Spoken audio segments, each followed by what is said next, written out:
Question है सब, उसके बारे में बताइए। बताओ जो लड़का, आप ही बताओ। एक तरफा अनुबंध व्यवस्था क्या थी बताइए।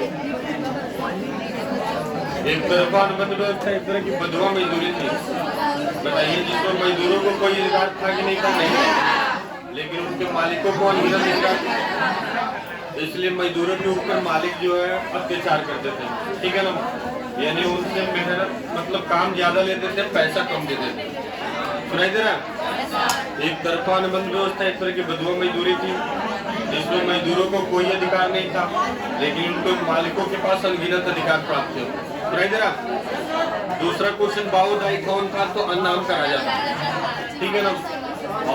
तो जो वो अपना गद्दी छोड़कर इंग्लैंड भाग गया, वियतनाम फिर से गणराज्य बन गया। हिंद चीन का अर्थ बताना है तो आपको बताया है दक्षिण पूर्व एशिया में 3 लाख वर्ग किलोमीटर में फैला एक ऐसा प्रायद्वीपीय क्षेत्र जिसमें लाओस, कंबोडिया और वियतनाम का क्षेत्र आता है, उसी को क्या बोलते हैं? हिंद चीन। हिंद चीन की उत्तरी सीमा म्यांमार और चीन को छूती है और दक्षिणी सीमा चीन सागर, ऑलरेडी इसको बता चुके हैं। जेनेवा समझौता कब और किन के बीच हुआ? तो कब हुआ था? 24 अक्टूबर 1972 ईस्वी में। और किनके बीच हुआ था? अमेरिका और रूस के। जिसमें वियतनाम को कितने हिस्सों में बांटा गया? 2। उत्तर वियतनाम को किसको दिया? रूस को। और दक्षिण वियतनाम को अमेरिका। ये ऑलरेडी हम समझा चुके हैं। लड़कियां इधर देखो जी, सीधा बैठो और ध्यान दो ताकि पूछने पर बताओ। हुआ हुआ आंदोलन बताना। तो हुआ आंदोलन एक बौद्धिक धार्मिक क्रांतिकारी आंदोलन था। हुआ जो आंदोलन था उसके नेता कौन थे? हुइन फू सो। हुआ आंदोलन कब हुआ था? 1939 में। हुआ आंदोलन जो हुआ था उसमें क्रांतिकारी जो लोग थे वो जो है उग्रवादी घटनाओं को भी अंजाम देते थे, यानी मारकाट भी उसमें शामिल था। और क्रांतिकारी जो लोग थे आत्मदाह तक भी उसमें शामिल था, समझ रहे जी। यानी वो अपनी जान की बाजी तक लगा लेते थे। तो हुआ आंदोलन क्या है ये ऑलरेडी आप समझ चुके हैं। अगला क्वेश्चन देखिए।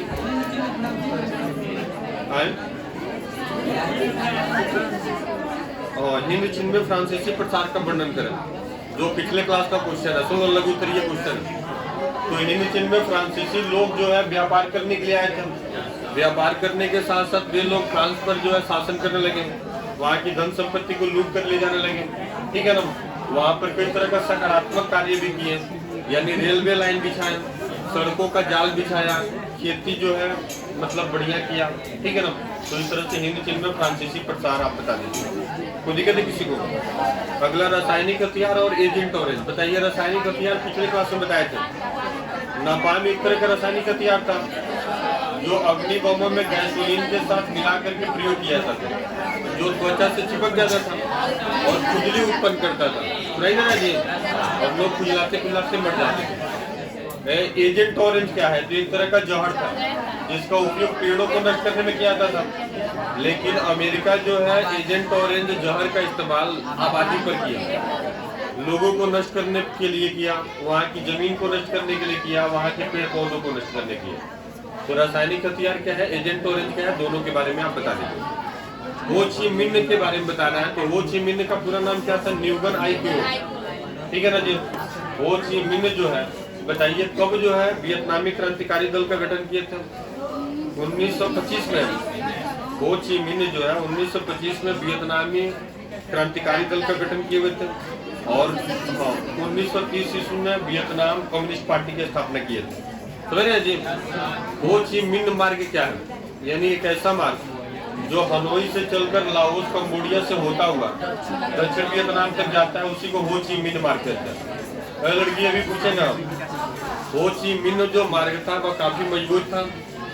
अमेरिका जो है उस मार्ग को तोड़ना चाहता था, इसलिए उस पर सैकड़ों बार बमबारी कर चुका था। लेकिन जब भी बमबारी अमेरिका करता था, वियतनाम के लोग और उसके समर्थक लोग तुरंत उसकी मरम्मत करते थे। वियतनामियों के लिए खाने पीने का सामान जो है हो ची मिन्ह मार्ग से ही मंगाया जाता था, समझ रहे हैं जी। इसलिए अमेरिका उस मार्ग को तोड़ना चाहता था। कोई दिक्कत है? हो ची मिन्ह मार्ग से सैकड़ों कच्ची पक्की सड़कें जुड़ी हुई थी। ये सब चीजें ऑलरेडी हम समझा चुके हैं, बस याद दिला रहे हैं। आज का जो टॉपिक है वो दूसरा है, मालेगांव की घटना है, और फिर जो हिंद चीन में उपनिवेश स्थापना के उद्देश्य है, और राष्ट्रपति निक्सन की 5 सूत्री योजना है। अगला क्वेश्चन देखिए, अमेरिका हिंद चीन में कैसे घुसा, चर्चा करें। तो आपको बताए होंगे हम बताइए लड़कियों, जेनेवा समझौता में वियतनाम को कितने हिस्सों बांट देगा? तो उत्तर वियतनाम रूस को और दक्षिण वियतनाम अमेरिका को। और एक प्रस्ताव यह भी रखा गया कि यदि वियतनाम की जनता चाहे तो फिर से जो है वियतनाम को एक में मिलाया जा सकता है। समझ रहे जी? तो बताइए, दोनों वियतनाम की जनता चाह रही थी हम एक में मिल जाए, लेकिन कौन नहीं चाह रहा था? अमेरिका। अमेरिका नहीं चाहता था कि वियतनाम की जनता एक में मिले। तो उत्तर वियतनाम की जनता चाहती थी और उत्तर वियतनाम में रूस की सरकार भी चाहती थी, लेकिन दक्षिण वियतनाम की जनता चाहती थी, लेकिन दक्षिण वियतनाम में जो अमेरिका की सरकार थी वो नहीं चाहता था। इसलिए दक्षिण वियतनाम में जो लोग थे अमेरिका के खिलाफ आवाज उठा दी, गृह युद्ध शुरू कर दिए, घर में ही युद्ध हो गया। समझ रहे जी?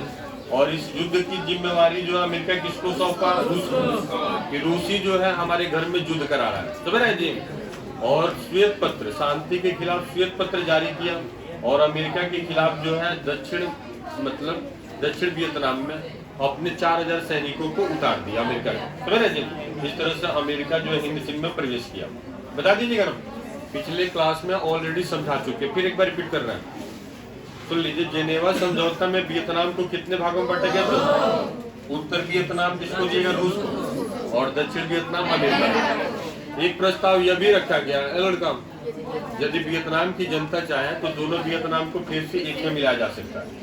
तो दोनों वियतनाम की जनता चाह रही थी मिलने के लिए, लेकिन कौन नहीं चाह रहा था? अमेरिका। रूस भी चाह रहा था कि दोनों जो है वियतनाम मिल जाए, लेकिन अमेरिका नहीं चाह रहा था। इसलिए दक्षिण वियतनाम की जनता अमेरिका के खिलाफ हो गई और घर में युद्ध शुरू हो गया। इस युद्ध की जिम्मेवारी जो है अमेरिका किसको ठहराया? रूस को।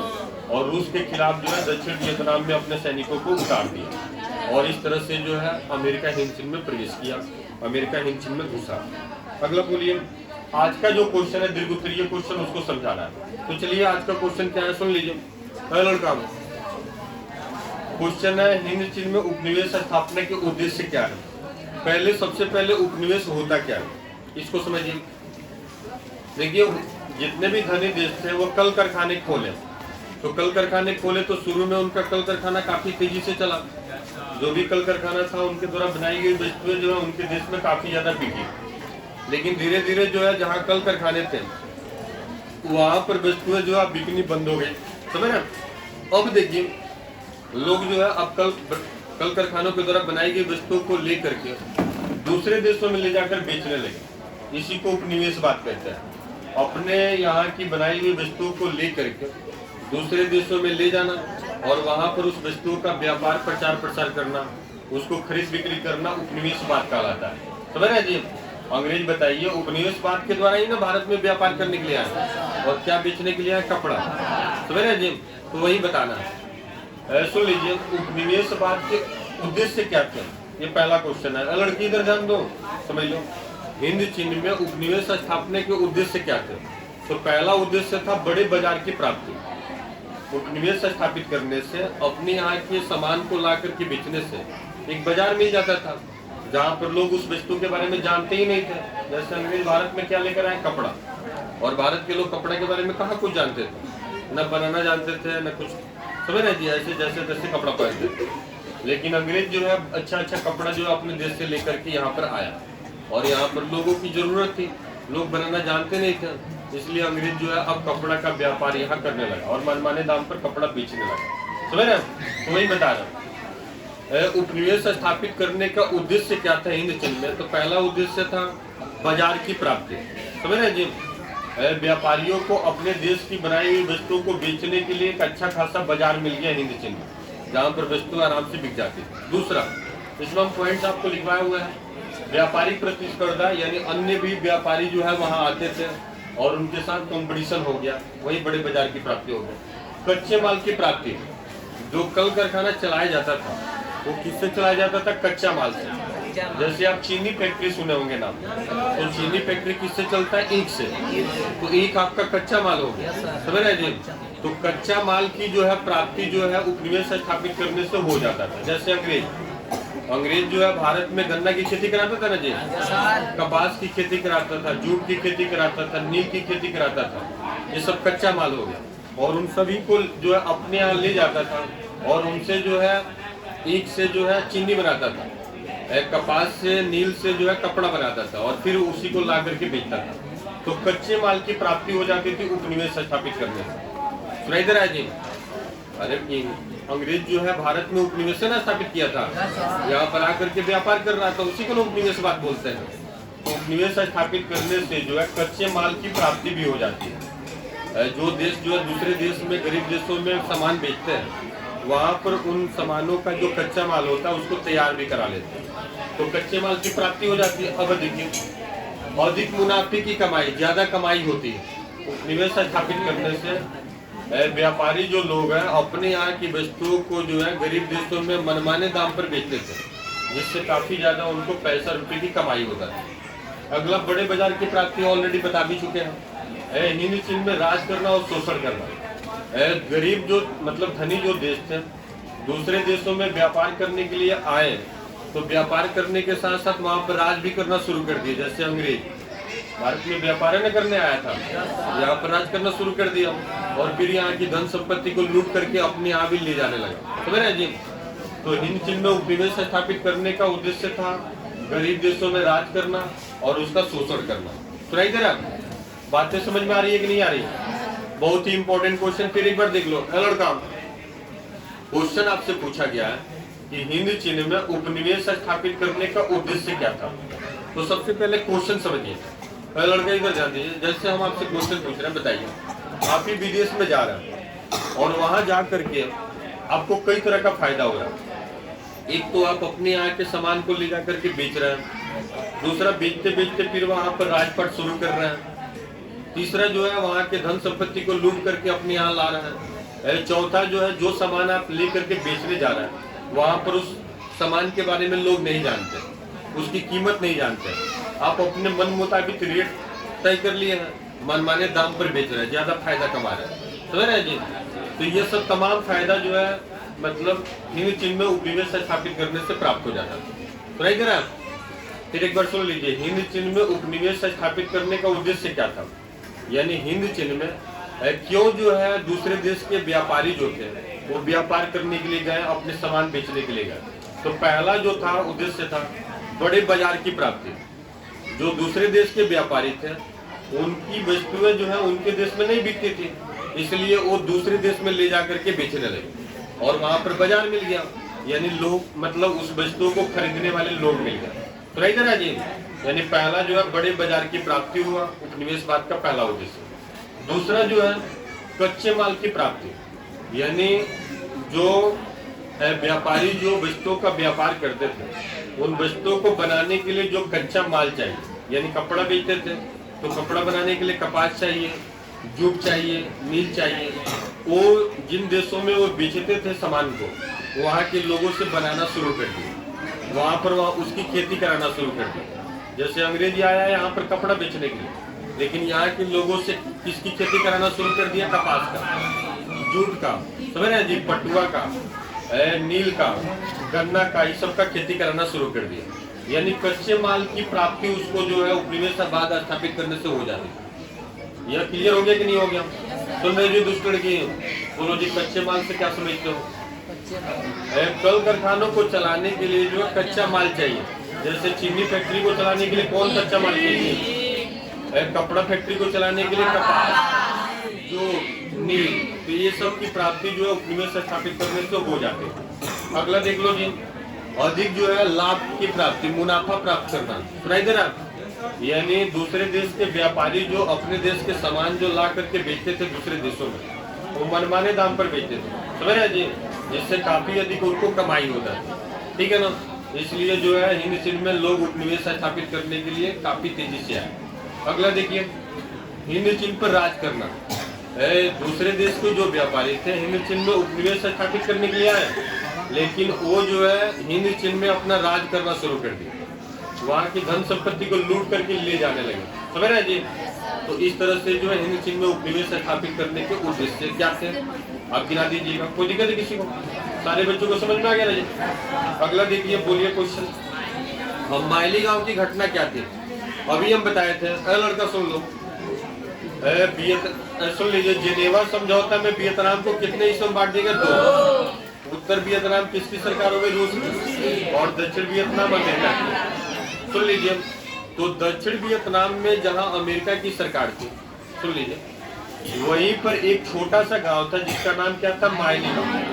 सुनाई दे रहा है? लड़की इधर जान दो, कोई समझाने वाला नहीं है इस तरह से, हम पहले बता रहे हैं। अब जितना आसान भाषा में इतिहास समझ रहे हैं उतना आसान नहीं है। सुन लो जी, अब यूट्यूब पर किसी को सर्च करके देखिए, वो बचनता पढ़ाई कराता है ना, या किसी को आप कोई भी कोचिंग आपका दोस्त यार जो पढ़ रहा होगा ना, पूछ लीजिएगा वो कहाँ SST में है, और एक भी क्वेश्चन पूछ देगा तो हम पढ़ाना छोड़ देंगे। एक भी क्वेश्चन बता देगा, हम इतने चैलेंज लेते हैं। समझ रहे हैं जी? इधर कुछ नहीं जानता है, बस बाहुबली बना हुआ 6000 गिन दिया होगा, वो बस पैसा लेने में आगे रहता है। ठीक है ना जी? पैसा ले लिया और वो क्या कर रहा है, बच्चा क्या कर रहा है उससे मतलब नहीं है, और सबको बिहार टॉपर बनाएगा, और आज तक जो है एक जो है टॉफी भी नहीं खिलाया होगा। समझ रहे हैं जी? सब चोर है, बात मत करो जी। बच्चों का जो है बात मत करो, गुमराह करके डार्क में रख करके उनका शोषण करता है सब। बताइए, इधर ध्यान दीजिए। अब मान लीजिए हम ही आपको कहते बिहार टॉपर आप बनता है, आप 10,000 रुपये दे दीजिए, एकदम आप ऊपर नीचे हो गया कि मास्टर साहब बोल रहे हैं हम बिहार टॉपर बनना है, और पता चला रिजल्ट निकल गया आप चित्र आ गए। बताइए, जीवन पर गाली दीजिएगा ना हमको? ऐसा लीजिए, इधर ध्यान दीजिए, बात मत कीजिए भाई, हम उस लायक पढ़ाएंगे तो आप कहीं नहीं बिहार टॉपर बनिएगा। अब क्यों नहीं रिजल्ट निकलेगा? अब हम पढ़ाए, आप नहीं पढ़े तो ये आपकी कमी है, हमको कोई अफसोस नहीं होगा कि हमने जो है अब कोई मदारी से नहीं पढ़ाया। बात मत कीजिए, कोई भी ऐसा सवाल नहीं होगा, किसी भी साल का ऐसा सवाल नहीं होगा जो हमारा पढ़ाया हुआ नहीं होगा, सारा क्वेश्चन हमारा पढ़ाया हुआ होगा। चलो जी लड़का इधर जान, तो वही बता रहा है, दक्षिण वियतनाम में एक छोटा सा गांव था, बताइए, जिसका नाम क्या था? मायली गांव। वहाँ के लोगों को वियतकांग समर्थक मानकर, वियतकांग समर्थक मानकर का मतलब रूसी समर्थक मानकर, ठीक है ना, अमेरिका की जो सेना थी उस पूरे गांव को क्या कर लिया? घेर लिया। ठीक है ना, और सबसे पहले वहाँ के पुरुषों को क्या कर दिया? मार दिया। फिर वहाँ की बच्चियों को और वहाँ के औरतों को कई दिनों तक बंधक बनाया, उनके साथ बुरा बर्ताव किया, और फिर वहाँ की बच्चियों को, औरतों को भी मार डाला। फिर पूरे गांव में चारों तरफ से आग लगा दिया। समझ रहे जी? और वो जाने कि हमको कोई नहीं जान रहा है, कोई नहीं देख रहा है, लेकिन उन लाशों के बीच एक बूढ़ा आदमी जिंदा बच गया। समझ रहे जी? वैसे भी बूढ़ा आदमी बहुत चालाक होता है, ठीक है ना जी? हो सकता है गोली बारूद चल रहा होगा तो पहले ढिमला गए होंगे, कब मर गए भाई। ठीक है ना जी? उन लोगों को कोरोना काल में देख रहे थे, जवान आदमी को ज्यादा जो है जान की चिंता फिक्र कम थी, लेकिन ज्यादा जान वाले टेंशन में थे भूंगा लो है कि हमको जरूर मतलब कोरोना लेकर के चला जाएगा। इधर जा दीजिए, सुन लीजिए, बात मत कीजिए। लड़का सुन लो, तो वही बता रहे हैं, मायली गांव की घटना के बारे में बता रहे हैं, तो सारे बच्चे समझ गए जी। लड़की इधर ध्यान दीजिए, दक्षिण वियतनाम में एक छोटा सा गांव था जिसका नाम क्या था? मायली। वहाँ के लोगों को अमेरिका की जो सैनिक थे वो किसका समर्थक मान करके? रूसी समर्थक मान करके चारों तरफ से पूरे गांव को घेर लिए, और फिर वहाँ के पुरुषों को मार डाला। ठीक है ना, औरतों को और बच्चियों को बंधक बना लिया, कई दिनों तक जो है बुरा बर्ताव किया, और फिर उनको भी मार डाला, और पूरे गांव में आग लगा दिया। लाशों के बीच एक बूढ़ा आदमी जिंदा बच गया, उसने इस घटना को उजागर किया। इसी घटना को क्या कहते हैं? मायली गांव कहते हैं। ये घटना जरूर आपके दिमाग में याद रहेंगे, जो यहाँ बच्चे हैं उनके लिए बोल रहे हैं, समझ रहे जी? जो यहाँ नहीं है उनको तो कुछ भी याद ही नहीं होगा। चलिए बताइए, अब मायली गांव की घटना का क्या प्रभाव पड़ा, ये दूसरा क्वेश्चन है। तो बताओ जी, जो मायली गांव की घटना थी उस घटना का जो है क्या प्रभाव पड़ा, सुन लीजिए। जैसे ही बूढ़ा आदमी जो है मायली गांव की घटना को पूरी दुनिया में उजागर किया, सुन लीजिए, पूरी दुनिया में अमेरिका के सैनिकों की बदनामी होने लगी। ठीक है ना, अमेरिका के लोगों की बदनामी होने लगी, और अमेरिका के राष्ट्रपति की बदनामी होने लगी। समझ रहे जी? अमेरिका के जो राष्ट्रपति थे, अपने इस बदनामी से बचने के लिए हिंद चीन में जो युद्ध चल रहा था, शांति के लिए 5 सूत्री योजना की घोषणा की, और वही योजना जो है अगले क्वेश्चन में मिलने वाला है। कोई दिक्कत है किसी को? बता दो ना सारे बच्चे।